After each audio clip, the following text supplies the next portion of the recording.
Hey, I'm Robert. I'm going to show you how to make a living with Blender. Most likely, I'm like you, deeply passionate about creating things. I never bothered that much about marketing, selling, and promoting myself. My thought was like, if I'm good, the rest will follow. But it doesn't work that way. Now that I make a living with Blender for 2 years, I want to help artists who have the same problems now as I had. As a thinker, it took me a long time to get there. This course is giving you a shortcut, and my goal is to help the Blender community by bringing the users to the next level. That's why I developed this course. There is a difference between this course and other courses. This course is about marketing, but tailored to Blender users and artists, tailored to people that are thinkers and innovators.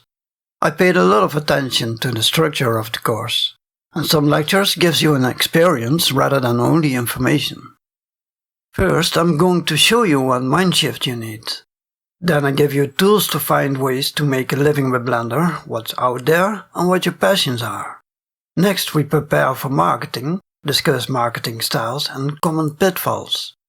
There are extra lectures like design, helpful software, and personal development. And if that's not enough, there will be interviews at the end of the course.